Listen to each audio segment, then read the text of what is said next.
Boa noite, pessoal. Esperar o pessoal começar a entrar aqui. O André daqui a pouco está chegando também.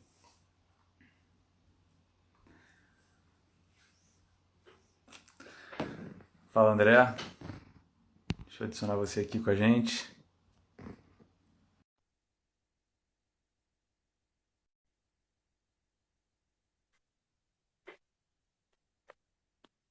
Opa. Boa noite, Vitor. Boa noite a todo mundo que já está com a gente aqui. Beleza, André? Tudo bem? Boa noite. Boa noite, tudo ótimo. E por aí? Tudo certo, graças a Deus.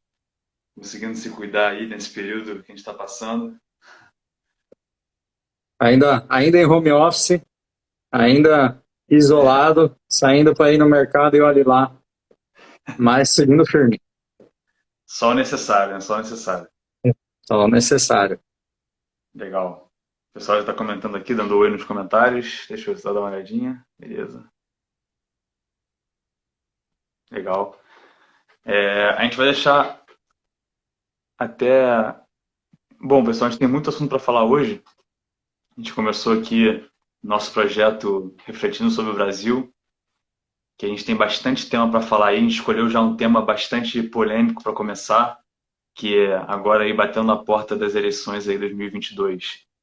A gente já vai ter muito pano para manga aí com relação a isso, que são justamente os votos impressos, né? Então, já aí para as próximas eleições, existe um movimento considerável aí de pessoas que acreditam que seja uma boa solução, né, que acreditam que a urna pode ser fraudada, ou, enfim, não confiam 100% na urna, e a gente está aqui justamente para conversar um pouco sobre isso com o André. O André que já trabalha aí há mais de 15 anos, né, com eleições, trabalha no TRE, não é isso, André? No TRE do Mato Grosso, no TSE, desculpa, TSE do Mato Não, Grosso do TRE Sul. mesmo. TRE É, do Mato Grosso do Sul mesmo. Já le- são 16 anos como servidor. legal, legal. Então, é a pessoa certa aí para tirar todas as nossas dúvidas. A gente abriu uma caixinha de perguntas aí durante a semana, que algumas pessoas mandaram perguntas e nós mesmos aqui organizamos algumas perguntas para o André. Então, acho que a gente já pode começar, né? Para a gente ter no passar do tempo aqui, tem muito tempo para Isso falar. aí. É muita Legal, coisa que a gente vai falar. então vamos embora. Então, André, queria começar com uma provocação aqui, né? A gente viu aí que saiu na Folha de São Paulo agora no dia 9, pouquíssimo tempo atrás, algumas semanas atrás, né? Que só o Brasil, Bangladesh e o Butão usam a urna eletrônica sem um comprovante de voto impresso. Tá? São os únicos países do mundo e a maioria dos países usam a urna eletrônica com um comprovante de voto impresso.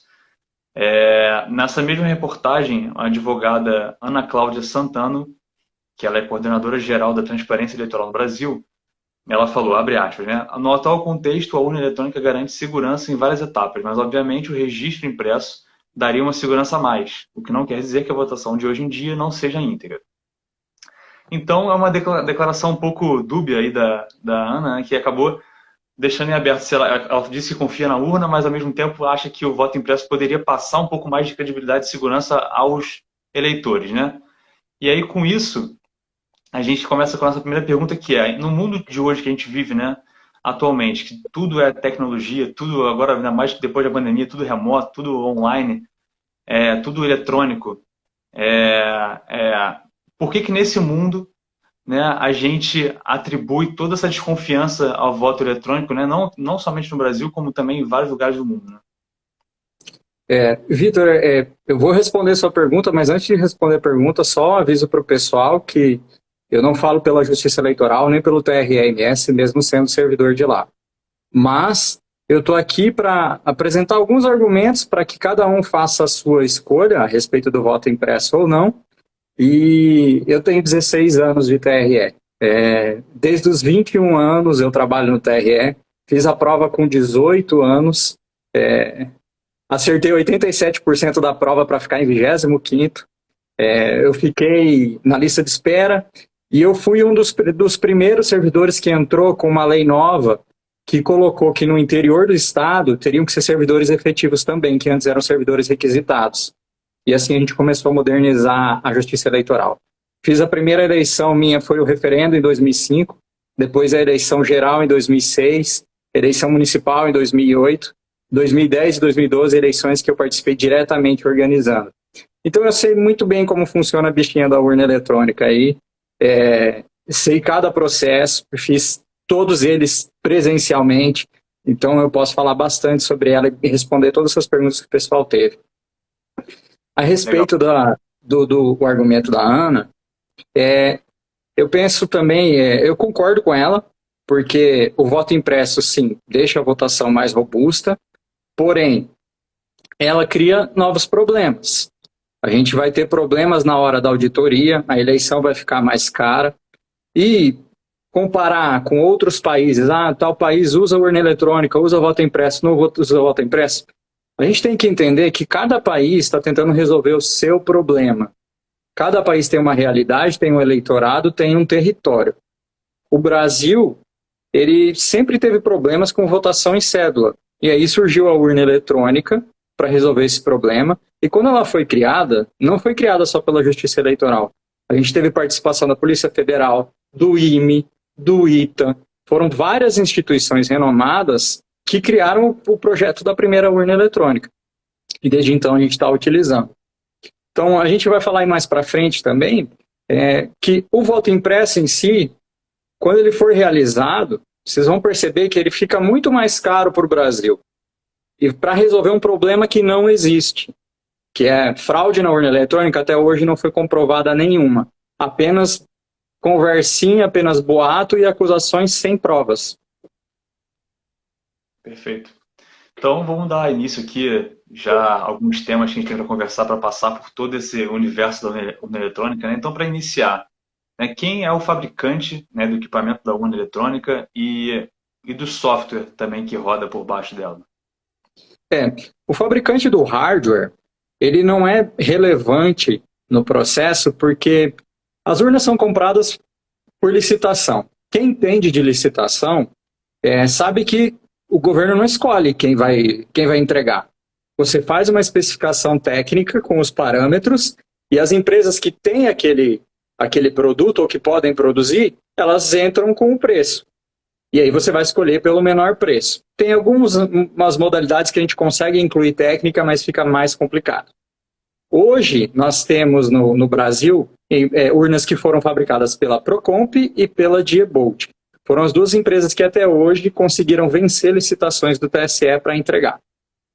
A respeito do software, o software hoje, a base dele é o Linux, que é o sistema operacional da urna, que é um software aberto, sistema operacional aberto, e todo o restante dos softwares é totalmente fabricado, produzido, né, pela Justiça Eleitoral, pelos técnicos da Justiça Eleitoral. Não existe software externo que a gente usa na urna. Legal. E aí, nesse mesmo contexto, né? Quais são, assim, mais sobre a eleição agora, quais são os processos de auditoria que existem, ou que a urna sofre, para ser distribuída para as zonas eleitorais? Antes dela ser distribuída, ela tem o teste de hardware, né? Porque ela também tem hardware de segurança. Por isso até que ela não... O pessoal às vezes cita que o preço da urna é mais alto do que seria de um computador com a mesma especificação. Mas é justamente por causa do hardware de segurança que deixa ela mais cara. Antes de ser distribuída para as zonas eleitorais, tem algumas fases. A primeira, que é o teste público de segurança, que toda a sociedade pode participar, equipes que tenham know-how em software e em segurança de dados podem se inscrever no TSE e participar. Depois disso, se houver algum problema, o TSE vai corrigir e vai produzir o software para a votação. Esse software de votação ele é vistoriado e auditado pelos partidos, pelo Ministério Público, pela OAB. Os partidos podem contratar especialistas para verificar esse código, se ele está correto, se ele tem alguma coisa que vai desviar voto lá, porque esse vai ser o software base que vai contar os votos, que vai registrar os votos, quem participou da votação. E os partidos têm total liberdade, eles participam de toda essa cerimônia. Aí a gente vai... Foi feita a auditoria, a gente vai para a cerimônia de lacração, que a gente chama, que vai ser gerado um código criptográfico, que esse código ele vai dar autenticidade para o software. O que é esse código? Na eleição, a gente pode fazer, antes de começar a votação, a urna imprimir o código de verificação daquele software. E aí a gente vai comparar se é o mesmo do que saiu lá do TSE. Aí depois disso, feito tudo isso, na verdade as urnas já estarão lá no TRE, o TSE distribui o software para os TREs. Aí os TREs vão fazer o registro de candidatura, colocar foto, candidato, quem é candidato, quem não é, número dos partidos de legenda, a gente coloca, gera um novo software, e as zonas eleitorais vão fazer a carga desse software nas urnas, numa cerimônia chamada inseminação, antigamente, e hoje a gente chama de carga das urnas. Na carga das urnas, novamente é convocado OAB, Ministério Público e todos os partidos para acompanhar. Nessa carga de urna, a gente verifica novamente o software, se é o que o TSE mandou. A gente faz um teste de votação, se ela está registrando os votos. A gente faz um teste da foto dos candidatos, esse processo é antes de gerar o software de votação. Os candidatos conferem se a foto deles está certa. Sabe aquela história de a foto do meu candidato não está aparecendo de outro. Se isso acontecer, é por falha do próprio candidato que não foi lá verificar. Porque tem uma cerimônia para ele verificar se está certinho. Se ele verificou, vai ser registrado em ato. Ó, ele compareceu dia tal, dia tal. Se realmente houver um erro da Justiça Eleitoral nessa parte, aí a Justiça Eleitoral será responsabilizada, porque o candidato foi convocado a conferir, né, sua foto. E aí, voltando à inseminação, depois a gente fez todo esse processo, a gente faz isso em uma urna só. Se deu tudo ok, aí sim a gente começa a dar carga de software em todas as urnas de votação daquela zona eleitoral para preparar para a eleição. Entendi. Então, é um processo bastante burocrático, até no bom sentido, assim, muitas pessoas envolvidas, todas as partes interessadas justamente para garantir essa segurança, né? Legal. Sim. Aí, passando até para um outro tópico aqui, você até pode explicar melhor quem é, né? Mas você já ouviu, conhece as teses do professor Diego Aranha, que ele é um dos críticos que existem com relação à segurança da urna, né? E com relação a não ter impressão, né? Então, nesse contexto, né, sobre essas teses do professor, né, do Diego Aranha, quanto tempo ele teve disponível para executar esses planos de ataque, né, para auditar a urna? Né? Fala um pouco sobre ele para a gente. O Diego Aranha, ele é um dos maiores críticos do nosso sistema eleitoral eletrônico, né? Ele é um defensor do voto impresso.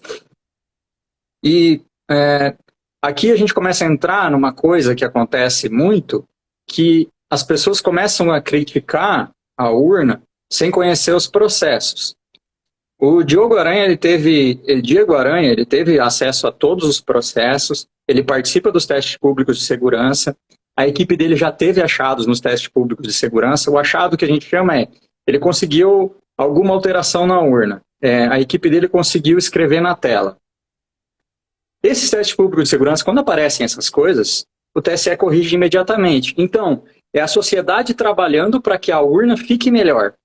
E isso é um processo totalmente saudável. Totalmente saudável. Tem que ser assim. Imagina se o TSE não abre para teste. Deixar o TSE. Aí começa a faltar transparência, começa a ter muito controle de uma instituição em um processo.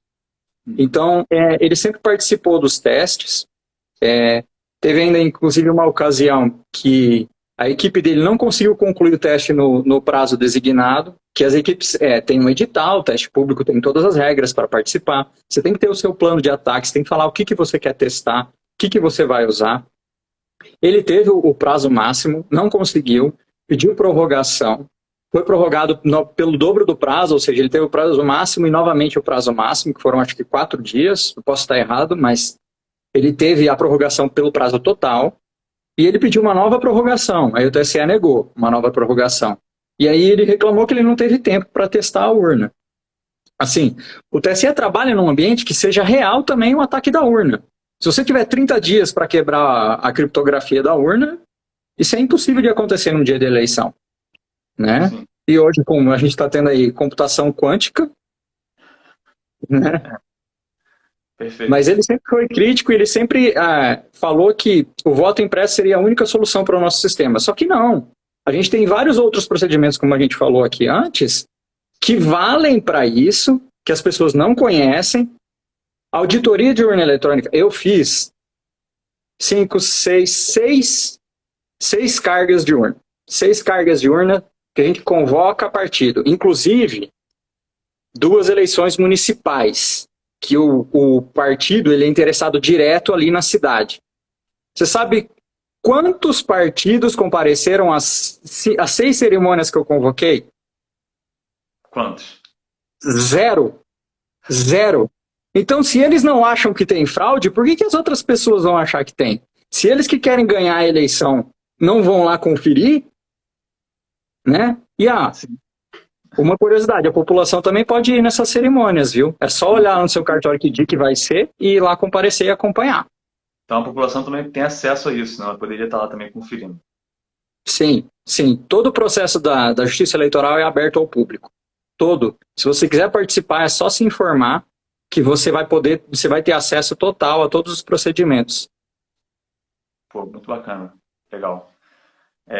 Então, até você acabou respondendo uma parte da pergunta que eu ia fazer próxima, né? Que é, na prática, se ele conseguiu realmente fazer alguma coisa. Nesse prazo que ele teve do dobro do tempo que ele pediu, né? Ele conseguiu, de fato, fazer alguma coisa ou não, mas você falou que ele conseguiu escrever na tela da urna, não foi isso? Mas, Isso, ele conseguiu. alterar algo dentro da urna, não conseguiu, né? Até hoje, nenhuma equipe conseguiu alterar voto, não conseguiu fazer a urna computar voto ao contrário do que deveria, diferente do que deveria. A violação mais grave que teve até hoje, que já foi corrigida durante os testes, foi que conseguiram desembaralhar a ordem de votação e aí eles conseguiriam quebrar o sigilo do voto. De que forma? A urna eletrônica ela não grava seu nome com seu voto, porque a gente tem que também gravar o comparecimento porque o nosso voto é obrigatório.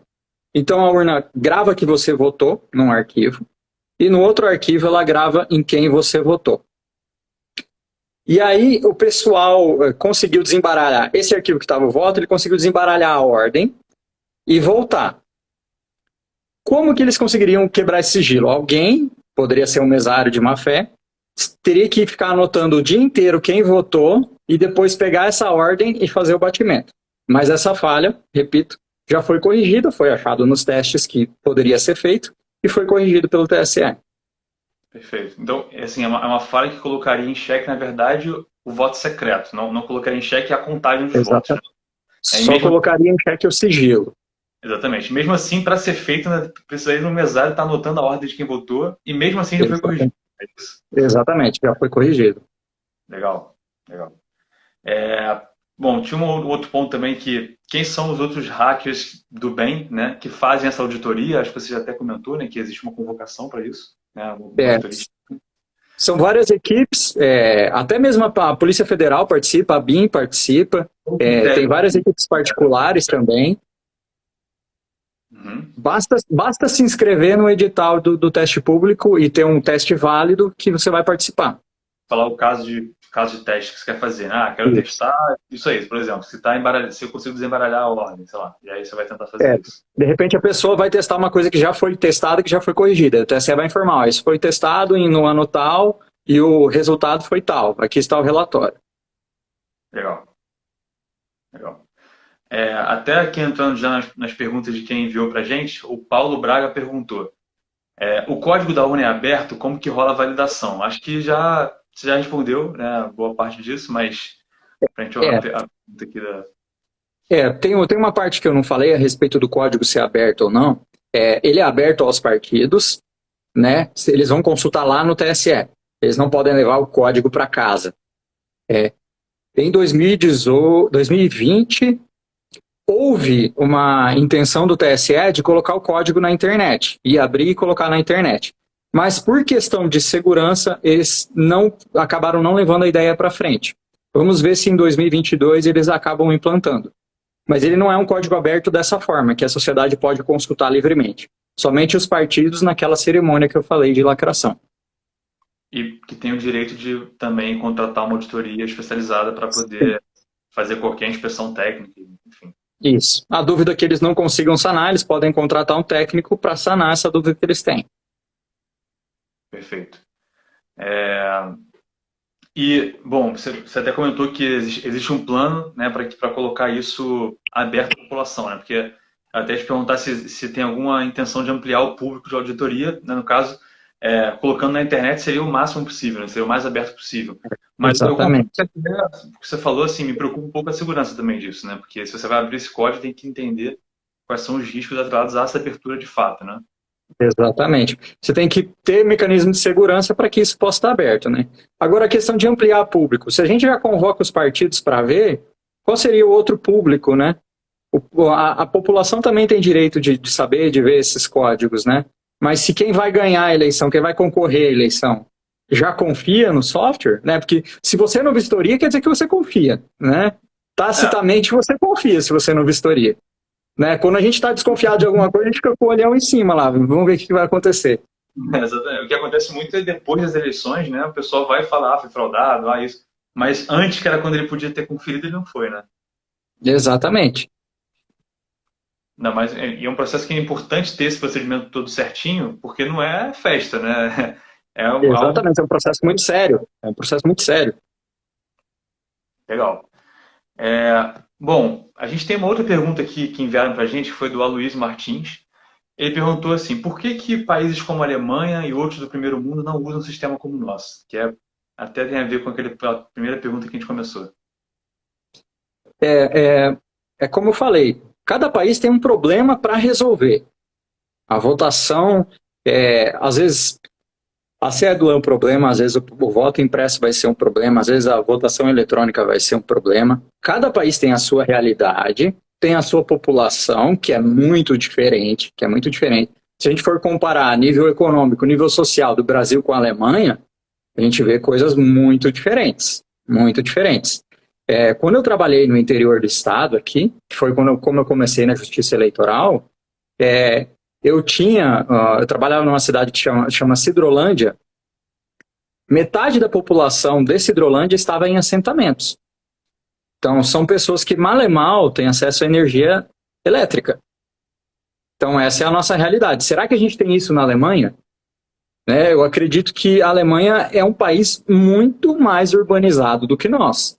Muito mais instruído também. São diferenças muito maiores. Mas, enfim, em uma palestra eu ouvi um argumento sobre a Alemanha não ter voto eletrônico que eu achei muito interessante, que faz sentido. Eles falam que eles não têm voto eletrônico porque eles querem ter um processo de votação que seja auditável por qualquer pessoa que seja leiga. É o argumento que eles acharam, que o governo de lá achou e faz a sua votação por cédulas. Nós, no Brasil, cédula era um problema gigantesco. Cédula em branco que era preenchida na hora da apuração, urna que chegava no começo da sessão com voto dentro, voto que sumia, apuração que demorava quase um mês, que entrava, pedia 3, 4 recontagens. E aí você sabe, quem mexe com processo de segurança, de eficiência, sabe que a falha sempre é no ser humano. Se você falar com segurança do trabalho, com brigada de incêndio, você sabe que a falha, a maior chance de acontecer é no ser humano. E aí uma contagem manual, fazer 2 vezes a mesma contagem, com dois seres humanos diferentes, a chance de dar diferente as 2 contagens é muito grande. É muito grande. E numa máquina, não. Numa máquina, a contagem sempre vai ser igual. Sempre vai ser igual. Perfeito. Exatamente. Então, beleza. Então, só para a gente continuar aqui, vamos passar para o nosso segundo tema, que é agora mais operacional, né? Se você poderia descrever, né, como é que é o processo que acontece, né, quando as urnas chegam ao TRE. Como que é preparada a listagem dos candidatos que entraram na urna. Você já falou um pouco sobre isso, mas se tiver algum detalhe que você queira complementar, então, como é preparada a listagem dos candidatos que entraram na urna, como que é feita a inseminação, né, da urna com esses candidatos e com os eleitores, né, como é que funciona esse processo? Eu vou aproveitar essa pergunta para falar de uma outra parte que o pessoal não sabe sobre a urna eletrônica. 2 vezes por ano, a gente testa elas. A cada 6 meses, a gente carrega a bateria, testa a durabilidade das baterias, testa todas as teclas, testa a tela, vê se está funcionando. E a gente faz uma vez por ano, antes da eleição, um teste de votação também no software. Aquele teste que você pode fazer na carga, a gente também faz antes nos TRS, com quase todas as urnas, para ver se o software está contando os votos certos. O TRE eu acho uma instituição muito interessante de trabalhar. Porque no TRE você não pode ter só uma função. Você não vai ser só o cara que faz sentença, você não vai ser só o cara que cuida da comunicação do tribunal. Como o nosso trabalho é cíclico, sempre tem uma unidade que está com mais carga de trabalho do que as outras. Por exemplo, depois da eleição, tem prestação de contas para julgar. E o pessoal acha que a gente já parou de trabalhar, né? Então, e a gente tem que julgar até dia 19 de dezembro, todos os eleitos. Tem que estar com a prestação de contas aprovada para a gente poder diplomar eles, para eles tomarem posse dia 1º. Então, quando você entra no TRE, você é treinado em todas as habilidades, em todos os sistemas do TRE. E aí você tem o seu setor, mas você vai começando a dar apoio em outros setores. Eu faço atendimento ao público. Eu trabalhei na primeira eleição biométrica simulada em 2008 que teve, que Mato Grosso do Sul foi uma das cidades que Fátima do Sul, que foi escolhida para o projeto piloto. Então, a gente acaba não trabalhando só no nosso setor. Eu trabalho nesse teste de urna. Hoje, a minha unidade não permite eu dar apoio no dia da eleição, porque como eu faço a cobertura de imprensa, eu acabo ficando atendendo a imprensa. Mas antes, toda eleição ficava 10, 20 dias no interior, em alguma cidade, dando apoio para a eleição daquela cidade. Então, todo servidor da Justiça Eleitoral conhece todo o processo da urna, conhece os procedimentos de segurança, conhece tudo o que está sendo feito. E é muito legal trabalhar lá, porque a gente acaba não ficando na mesma função sempre. Então, quando o pessoal fala, trabalha de 2 em 2 anos, não. A gente está cada hora trabalhando com uma coisa. Cada hora trabalhando com uma coisa. Perfeito. O software que está carregado na urna, né, que a gente até falou um pouquinho antes, mas esse software que está lá para registro dos votos, ele já vem na própria urna? Como é que funciona isso? Não. Ela vai receber esse software na hora que a gente faz a carga, naquela cerimônia lá na zona eleitoral. Até então, ela só tem o sistema operacional dela no Linux. Aí a gente faz essa preparação, que vai ser toda a formatação da urna, prepara, instala o software, e aí a gente roda o teste. No finalzinho a gente roda um teste, vê se está todas as teclas funcionando, se a tela está com brilho legal, se a foto está aparecendo em nítida, para que no dia da votação esses problemas não aconteçam. Certo. A gente teve uma outra pergunta aqui do Bruno Del Caro. Ele perguntou: como é o nível de segurança para evitar a instalação de um malware ou algo do tipo junto com a inseminação, que agora tem outro nome, carga, não é isso? A gente chama carga de urna. Alguns nomes mudaram justamente porque as assessorias de comunicação tentaram mudar todos os nomes para que ficasse mais inteligível para as pessoas. Não esses nomes estranhos, inseminação da urna. Inseminação vem já de cruzamento de animais, né? Não faz sentido. Mas, enfim, a carga da urna, para a gente verificar se foi instalado um software ou não, quando se faz a carga da urna, a gente também gera uma tabela de correspondência, que a gente chama, que a urna patrimônio tal recebeu o software com o código tal, a chave de correspondência desses dois é tal. A gente grava essa tabela de correspondência, transmite para o TSE e imprime o código e cola também numa ata física. Na Justiça Eleitoral, todo o processo lógico de software tem um processo físico ou humano para dar a contrapartida nele. Ou seja, o processo de software é verificável pelo processo humano e o processo humano é verificável pelo software. Ou por uma ata, né? Por algum documento físico vai ter para verificar esses dois processos.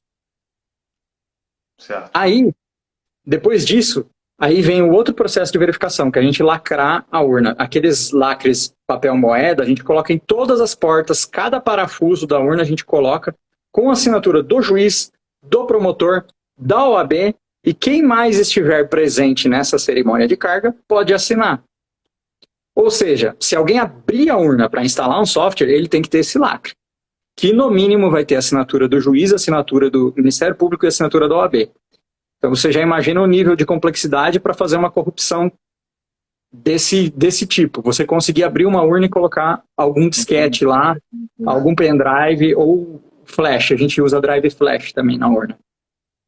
Então essa é a segurança da urna.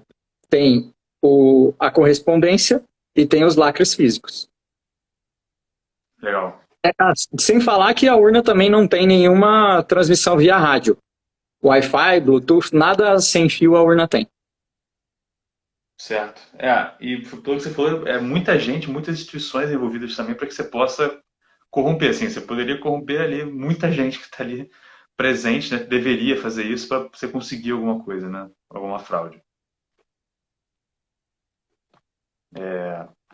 Bom, seguindo aqui em frente, bom, acho que pouca gente sabe atualmente, né, que já existe um processo de auditoria, né, de votação paralelo. Como que é esse processo? Quem que pode participar desse processo e quem realmente participa desse processo na prática? Agora chegou o momento revelação da live, né? Para quem está assistindo aí. E se eu dissesse para vocês que o voto impresso já existe? Né? Esse é justamente o plot twist da live. Né? Esse é justamente o que é a nossa nova auditoria. Chamava votação paralela, agora a gente chama de auditoria da votação. O que acontece? Todas as urnas receberam a sua carga. No sábado, antes da eleição, a gente faz uma cerimônia novamente. Presença de partidos, Ministério Público, Polícia Federal, dessa vez ajuda a gente, Polícia Rodoviária Federal, o juiz responsável pela eleição e quem mais quiser participar. A gente tem um mínimo que a gente tem que sortear. Aqui no MS são 3 urnas que a gente tem que sortear. Podem ser pedidas mais. Os partidos podem pedir mais para a auditoria. Nunca pediram. Nunca pediram. A gente sorteia essas urnas e a gente vai buscar aonde tiver no estado. Por isso que a PRF dá apoio para a gente. A gente vai de helicóptero buscar a urna e traz aqui para Campo Grande. Essa urna fica lacradinha na PF até o domingo de manhã. A PF leva essa urna e fica com a guarda delas. E o lugar que a gente retirou a urna, ele vai dar carga numa nova urna. Então aquele procedimento lá de correspondência, ele vai fazer uma nova transmissão e aí a gente vai saber que por ele ter sido sorteado na auditoria, então uma nova urna está sendo dando carga. Novamente vai ter lacre novo, vai ter um documento novo gerado dessa cerimônia e vai estar tudo registrado que foi dado carga em uma nova urna. Inclusive o TSE vai saber. Então, só uma coisa. Então, aleatoriamente, antes de iniciar a eleição, é feito isso de manhã, antes de iniciar, eu imagino, né? Isso, sábado de manhã a gente faz o sorteio. Oi? Sábado de manhã a gente faz o sorteio. Sábado de manhã. Tá, então, sábado de manhã. Sorteadas no mínimo 3 urnas, é isso? No mínimo 3 urnas aqui no MS. São paralelas com essas 3 urnas. Isso. Aí no domingo a gente abre a votação e faz essa auditoria nelas. O que é essa auditoria? A gente contrata uma empresa, e aí peço que o pessoal preste atenção, a gente gasta mais ou menos R$8.000 por turno para fazer a auditoria dessas 3 urnas. Por que a gente gasta esse dinheiro? Porque é um procedimento todo coreografado para que essa auditoria tenha o máximo de detalhes possível. A gente tem uma caixinha com votos, cédulas já escritas, elas foram escritas pelos partidos, ou por estagiário nosso, ou por servidor, com votos reais, eles serão de candidatos reais. A pessoa abre essa cédula, coloca de frente para a câmera vai filmar o que está escrito, vai digitar na urna eletrônica exatamente esse mesmo voto. Tem uma câmera filmando o teclado e a tela da urna para verificar se ele digitou realmente aquele voto. E aí, esse voto de cédula, a gente coloca numa urna de lona do lado dessa urna eletrônica. Segue durante todo o dia, a gente faz uma quantidade de votos lá, perto de 300 votos. No final do dia, a gente encerra essa votação, imprime o resultado da urna eletrônica e essa equipe de auditoria vai fazer a contagem na urna de lona para verificar se bateu com o resultado da urna eletrônica. É exatamente o que o voto impresso quer fazer. E a gente já faz. Novamente, Vitor, quantas pessoas você acha que já foram na auditoria? Quantos partidos você acha? Agora eu vou ter que chutar zero. Um. É um número bem maior que zero. Pô, Um. infinito, mano. Desde 2020, a gente está transmitindo essas cerimônias via YouTube. Mas também a audiência mínima. Quando você vai verificar, tem 15 pessoas vendo. Num universo de mais de 150 milhões de eleitores, tem 15 pessoas assistindo a auditoria. É muito pouco. E às vezes é próprio servidor do TRE que está vendo lá, que quer acompanhar. Então é muito pouca gente.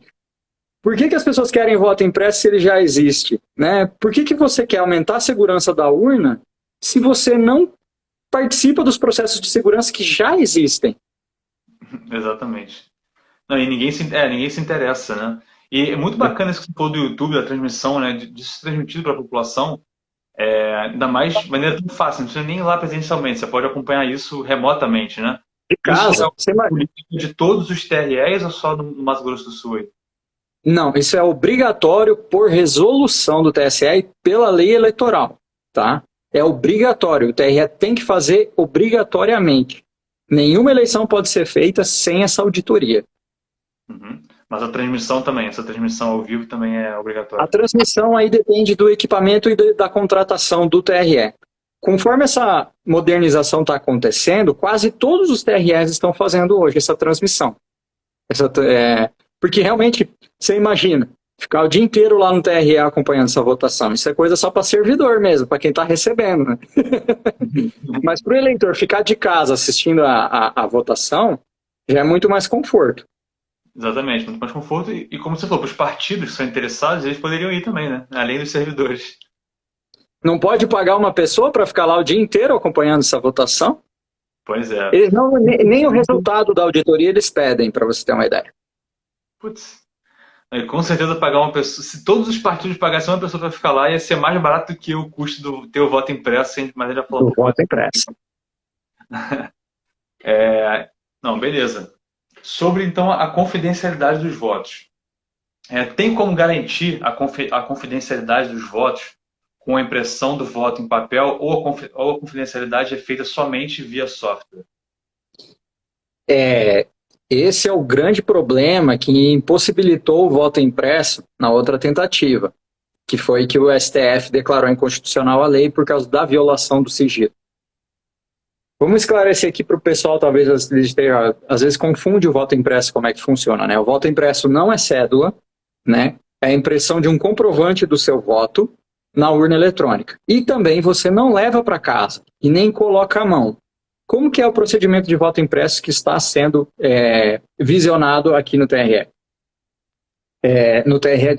No Brasil.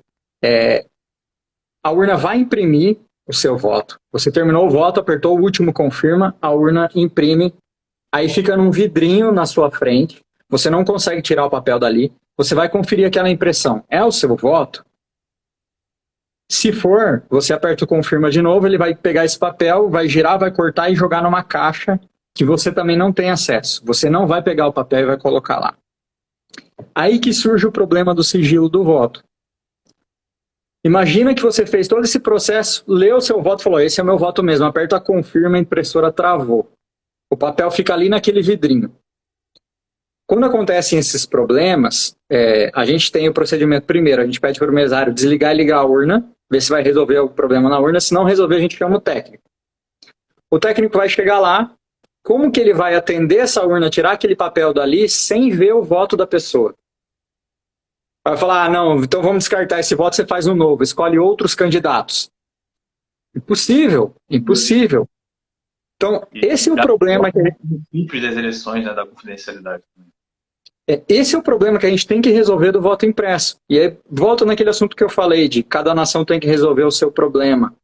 O voto impresso hoje ele está criando um problema para a votação que ela é segura, que até hoje não foi comprovado nenhuma fraude, que as pessoas falam, na hora de provar não consegue porque não existe fraude, né? Então, a gente precisa pensar, Ainda depois a gente vai falar aí do custo de tudo isso aí. O sigilo do voto é uma das coisas mais sagradas hoje na Constituição para a justiça eleitoral. É o sigilo do voto e a liberdade de escolha. São as duas coisas que a gente trata como mantras para nós. Coisas que o eleitor tem que ter. Ele tem que querer poder votar em quem ele quiser e só vão saber se ele falar. Só se ele falar. Perfeito. Até um assunto que a gente pode entrar depois também, o quanto que esse procedimento que você falou do eleitor conferir através de um vidro, não poder tocar no papel, não poder acessar também a segunda urna, né? É importante descrever por que é importante esse processo ser todo fora do alcance do eleitor também, né? A gente pode ir assunto depois.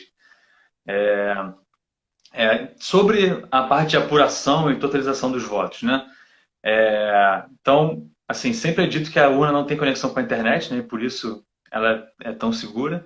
Então, se ela não tem conexão com a internet, como é que é feita a apuração, o transporte desses dados, né? E a totalização desses votos no final? Agora eu vou contar mais um segredo da urna eletrônica. Segredo mais divulgado, mas que ninguém fala, né? Uhum. A urna eletrônica, voltando naquele que todo processo eletrônico ele tem um documento físico que é gerado, a apuração ela é feita através de boletins de urna, o BU. Aquilo que é impresso no final da votação, quem já foi no final da votação, quem é mesário sabe o que é, os partidos sabem muito bem o que é isso. Ele gera aquele documento, tá? Ele é importante, por quê? Última eleição presidencial que a Dilma participou, que ela ganhou. Houve aquele boato de que existia uma sala fechada, que as pessoas estavam manipulando os dados. Isso não é possível no sistema eleitoral brasileiro. Por quê? A nossa apuração funciona dessa forma. A gente não considera um número. Fulano de tal tem 15 milhões de votos. Fulano de tal tem 14 milhões de votos. São somatórias de boletins de urna. Tanto que 3 ou 4 dias depois, o TSE é obrigado a publicar o resultado digital que ele recebeu de cada boletim de urna. Para cada sessão, você vai ter um relatório separado lá do boletim de urna. Tantos votos de tal candidato, tantos votos de tal candidato, de cada sessão. Então não tem como você só jogar um número lá, porque você teria que alterar cada boletim de urna. Agora imagina que nós vamos fazer essa fraude. Está chegando os resultados no TSE e eu estou alterando boletim de urna por vez. Consegui fazer isso. Tem aquele documento físico lá atrás, que foi impresso no final da votação. Um deles vai com o presidente de mesa de cada sessão, um fica colado na porta da escola para quem quiser ver, geralmente acabam levando embora esses boletins de urna. Os fiscais do partido, cada um que está lá naquela sessão pode levar um para casa e vai mais 2 vias para o cartório eleitoral. São 6 vias que estão sendo distribuídas às 5 da tarde, espalhadas pela cidade, para pessoas diferentes, de partidos diferentes, de opiniões políticas diferentes, e que não vão poder ser alteradas. Não vão poder ser alteradas. Então, se alguém alterar o resultado lá em cima, vai ter um documento físico comprovando a fraude. Então, a urna, ela com todos esses procedimentos, ela fica muito mais simples que o pessoal acha. O pessoal acha que é hacker, que é o software que está contando o voto errado. Mas não, está tudo sendo verificado. O software está sendo verificado na auditoria. O resultado de apuração já está lá no BU. Você pode pegar o teu BU lá. A gente até facilitou agora, a gente colocou um QR Code no final, que você pode ler, ele te dá todos os dados lá. Você pode conferir se o QR Code está certo com o papel. Se tiver certo, você leva para casa. Teve um projeto em 2014, o Você Fiscal, fantástico. A gente achou fantástico aquilo, porque finalmente usaram nossos BUs. O pessoal pediu para as pessoas mandarem foto dos BUs para eles compararem com o resultado que o TSE divulgou. A gente falou, pô, finalmente a sociedade está trabalhando, está usando o que a gente usa de segurança. Né? Aí houve algumas divergências, né, nesse Você Fiscal, mas era porque quando tinha candidato que ia para a eleição indeferido, a urna ainda contava voto. Porque a gente não consegue, na última semana, a gente não consegue alterar o software da urna. justamente pela segurança. A gente não altera. Deu a carga, a gente não altera mais. Então, se o cara foi indeferido quando a urna já deu carga, a gente não muda. Então, a urna vai contar voto para aquele cara. Aí chegou lá no TSE, o TSE divulgou a votação zerada. A pessoa fala, foi roubado. Não, é porque aquele candidato foi indeferido, ele não podia participar da eleição. Então, mas a urna não sabe. Então, se você quer conferir a sua sessão, você já pode fazer isso só para a sua sessão. Se todo mundo fizer para a sua sessão, o TSE vai ter a totalidade de conferência dos resultados. Legal. Então, todo mundo, 2022, todo mundo baixando aí o Você Fiscal. Não existe mais esse projeto. Eles se encerraram porque não deu em nada, né? Não apareceu fraude. Então, eles encerraram, acabou o gás. Não, legal. Então, falando agora especificamente sobre o voto impresso, né? O Gustavo Viegas mandou a pergunta para a gente aqui. Como que seria esse processo, caso viesse a acontecer? Você até falou um pouco sobre como seria, né? Mas caso viesse a acontecer, como seria esse processo do voto impresso? Vocês já estão se antecipando na seleção de modelos de impressora? A impressora que estão pensando tem um visor onde não se pode mexer no papel, que é aquilo que a gente tinha falado. Qual a importância disso, né? Então, você poderia falar um pouco sobre esse processo. Em 2017, o TSE já apresentou um protótipo de urna novo, que já tinha a impressora incorporada. Ela é um módulo separado que você encaixa na urna e a caixinha para receber os votos impressos, tá? Só que esse protótipo não foi para frente. Já faz 3 eleições que o TSE não consegue comprar urna por falha na licitação. As empresas acabam não conseguindo cumprir os requisitos da licitação e o TSE não consegue. A gente está até tendo um problema de renovação do parque de urnas eletrônicas, que a gente tem que ter atenção, sim, porque já fazem 3 eleições que a gente não compra. E todo se vier o voto impresso, são questões aí que o Gustavo levantou que justamente vão ter que ser levantadas no projeto. Vamos colocar o voto impresso. Como que vamos fazer? Vai comprar urna nova ou vai comprar impressora? Se vai comprar impressora, ela tem que ser compatível. Que tipo de segurança ela tem que ter? Que tipo de papel que ela tem que ter? Vamos testar ela. Ela vai engasgar o papel ou não vai? Para quem não sabe, 2002, a Justiça Eleitoral já testou o voto impresso. E deu mais problema do que solução. Novamente, o voto impresso vem para criar mais problemas. E aí foi descartado, justamente por isso. Vamos testar de novo? Bom, vamos pensar aí, né? Quanto dinheiro a gente vai gastar? Será que vale a pena? Será que os dispositivos de segurança que a gente tem já não nos atendem? Por que não nos atendem? Será que a gente não pode aperfeiçoar esses processos, ao invés de ir para o voto impresso, gastar menos dinheiro? Né? A gente tem que ser racional. Nossa economia a mundial está sofrendo, né, com a pandemia. E a gente tem que ser racional, sim. A gente tem que fazer o melhor que a gente puder com o nosso dinheiro, né? Perfeito. E aí, bom, como que será o processo de conferência, caso venha a ser aprovado? Como seria, né, o processo de conferência pelo eleitor? Né? A impressão vai ser depois de confirmado? Você comentou que teria a confirmação, seria impresso, depois teria uma outra confirmação do que foi impresso, né, e o eleitor não teria acesso. Então, sendo antes da confirmação, o que acontecerá com o papel impresso quando a pessoa cancelar aquilo que já imprimiu? Vamos supor num caso que você digitou lá o seu voto, imprimiu e está errado. Né? Você conferiu e está errado. O que acontece, né, depois disso? Se for depois da confirmação, e se a pessoa disser que não foi naquelas pessoas, então o que aconteceria, né, nesses casos? Isso já está mapeado? Já existe um processo para isso? Sim, ele é bem simples, na verdade. Para evitar piorar o engasgamento, né, ao invés de ele ter um outro lugar que o voto descartado iria, simplesmente é escrito uma linha, a impressora escreve uma linha, o voto acima é nulo, ou o voto acima foi corrigido. E ela passa para frente e vai para registrar o novo voto. É uma questão física mesmo do mecanismo, não tem que ter ida e volta. Ele só, por direção, ele imprime mais uma linha dizendo que aquele voto não é válido. Ou que ele tivesse 2 saídas, né? Você imagina uma impressora tendo que escolher 2 saídas. É mais um processo para dar problema. O mais simples que a gente tem até hoje é essa escrita. Voto corrigido e passa para o próximo. Agora, isso é uma grande preocupação minha, experiência como servidor, como quem já trabalhou na eleição. Eu já vi gente que não consegue digitar na urna. Eu já vi gente que não consegue, chega na urna e não sabe o número do seu candidato. Isso acontece sim, gente. Isso acontece sim.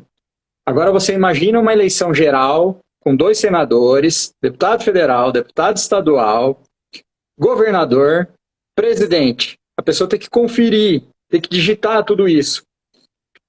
Vai ser um grande, mais um novo grande problema. Quanto tempo que vai demorar essa eleição? Eu não sei na zona eleitoral de vocês, mas na minha tem horário que você chega e a fila é quilométrica. Então, assim, é mais um tempo também, ainda mais com mais chance de ter problema, né? Para, enfim, posso ter que chamar um técnico, né? A impressão é mais um fator que você coloca que pode dar problema. Então, Exatamente. mais um tempo que você pode perder ali também, né? E atrapalhar mais ainda a eleição. Bom, a É gente isso que a gente está falando, né? É isso que a gente está falando. O voto impresso, ele vai realmente melhorar? Será que ele não vai estragar já tudo de bom que a gente tem? Né? Porque falta conhecimento. A verdade é que para o eleitor falta conhecimento. E, assim, vou até fazer uma observação aqui. Por muito tempo, desde que a urna eletrônica existe, desde 94, ela foi criada, a Justiça Eleitoral cuidou dela, e a gente vem até hoje, e ela nunca foi criticada. O pessoal nunca falou, ó. Então, até a própria Justiça Eleitoral perdeu o timing de informar a população sobre a urna eletrônica, porque achava que estava tudo bem, né? Porque não tinha crítica. Então, o pessoal sabe como funciona a urna, mas, na verdade, a gente está vendo hoje que não sabe. Ninguém sabe como funciona, ninguém sabe dos procedimentos de segurança. Sim. Bom, a gente está com um pouco menos de. Está com 8 minutos aqui para terminar a nossa live antes do Instagram derrubar a gente, então falta um pouco de tempo, vamos ver se a gente consegue fechar. Qual é a estimativa de custos, né, e tempo para a implementação do voto impresso? Ó, eu já adianto que o TSE já falou que não dá tempo para 2022, justamente porque precisa testar, comprar, testar e mandar para todos os TRS. Sim. Custo, o TSE levantou que são 2,5 bilhões só para adquirir as impressoras. Só para as impressoras, sem contar a parte de contagem, uma possível auditoria desse processo também? A auditoria que a gente não falou ainda, né? Qual que é a maior fragilidade do voto impresso? Na hora que for feita o questionamento, você vai para uma auditoria para comparar os votos impressos com o digital. Imagina que uma pessoa some com um papelzinho daquele, um só, enfia no bolso, come, sai correndo com o papel. Todo o processo eleitoral já foi questionado, já está em dúvida. Então a gente precisa de uma auditoria exatamente como a gente faz a votação paralela. Contratar câmera, contratar auditoria externa, contratar segurança, revista na pessoa. Sim, sem contar que se tivesse uma apuração como essa, a chance de bater o da eletrônica com o voto impresso, para mim é zero. Não tem como bater, porque vai ter contagem errada, vai ter alguma coisa que vai dar errado no processo manual, e isso vai colocar em xeque o outro processo que provavelmente vai ser o certo, né? Então, ainda tem esse risco. Exatamente. A gente vai ficar dependendo de humanos contando. Exatamente. E se não me falha a matemática aí, você falou de 2,5 bilhões só para as impressoras, né? Se a gente colocasse esse valor aí hoje, um valor que está muito em voga aí da vacina, né? A gente pode falar em $10 e R$50 por vacina. São 50 milhões de doses que poderiam ser compradas só com esse valor que seria gasto, né, com impressoras. Então, realmente é questionável se realmente vale a pena. Algo, 2,5 bilhões de reais para não resolver nenhum problema, né, na verdade. Criar mais problemas. Para não resolver, para criar problemas. Para hoje criar problemas. Exatamente. Bom, é um ponto que tem que avaliar, com certeza. Bom, apesar de você já tem mais de 15 anos de experiência, né? Mas você pegou as eleições sempre com urna eletrônica, né? Mas apesar disso, você tem conhecimento das fraudes, dos problemas que aconteciam nessa época de eleições, que ainda era o voto, era de cédula, no caso, né? Não era nem impresso. Antes veio cédula, né? Além da assessoria de comunicação, eu também sou responsável pelo centro de memória do TRE. Né? O meu setor é responsável. Então eu tenho acesso aos documentos, às notícias da época. Era apuração que demorava meses. Como eu falei, urna que aparecia com voto dentro. A gente teve um caso emblemático aqui de um cacique que chegou no começo da votação já no cartório, bem cedinho, com a urna cheia. Tá aqui. Não, mas a votação começou agora. Não, eu passei na casa de todo mundo ontem, já peguei o voto de todo mundo, tá aqui, ele era o presidente de mesa. E passou na casa de todo mundo pegando o voto. Sem falar nisso, na apuração, voto em branco era preenchido por fiscal de partido, voto que sumia, cédula que aparecia no meio do bolo que não devia estar lá.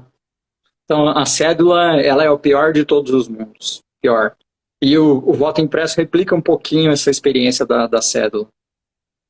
Existe até uma preocupação, aí até trazendo aqui perguntas de duas pessoas que fizeram perguntas parecidas aqui pra gente falar na live, que foi o Gustavo Barbosa e o Osni Timone. Eles perguntaram, essas fraudes e confusões têm potencialidade de voltar a acontecer na conferência de votos impressos? Aí eles perguntam, você acha que haverá judicialização para a recontagem dos votos por parte dos perdedores? E ainda mais um risco também que foi citado, né, o risco da volta do voto de cabresto também. Enfim, tem algumas questões aí a serem analisadas, né? Totalmente. Os riscos da cédula, como eu falei, voltam todos. O voto de cabresto não é tanto com esse processo de que a pessoa não pega o papel.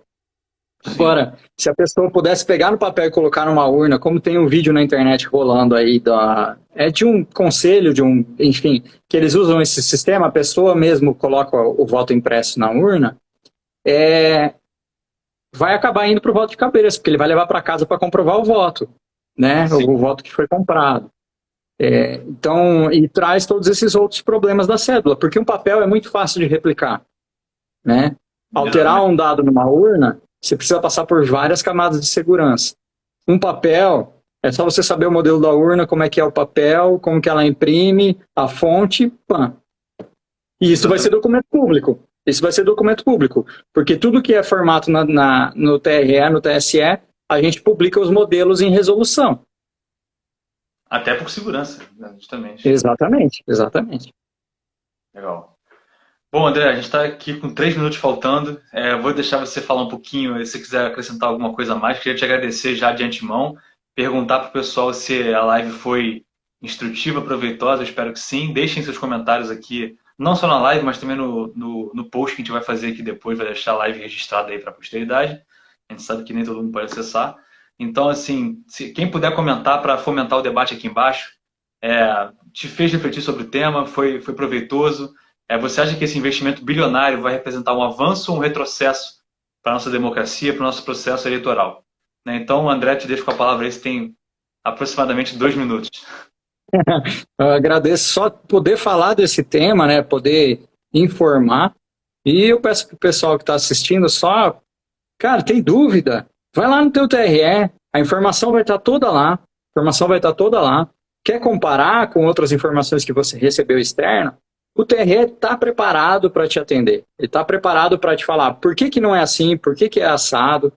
O outro vídeo lá que está aparecendo nos Estados Unidos, o cara com voto impresso lá, vocês realmente acham que o software da urna eletrônica é simplesinho assim? Que é só um programinha que aperta botões e ele conta errado? Vocês realmente acham? Passa por uma equipe de centenas de pessoas, vocês acham que ele é simplesinho? Só vai atrás, a gente está pronto para receber vocês, assim como eu estou pronto aqui para responder todas as perguntas que vocês tiverem, mandarem aí. Perfeito. Obrigado, André. Obrigado a todos que participaram. Espero que tenham gostado. Então, boa noite a todos e vamos continuar refletindo sobre o Brasil. Um abraço. Valeu, gente. Tchau, tchau.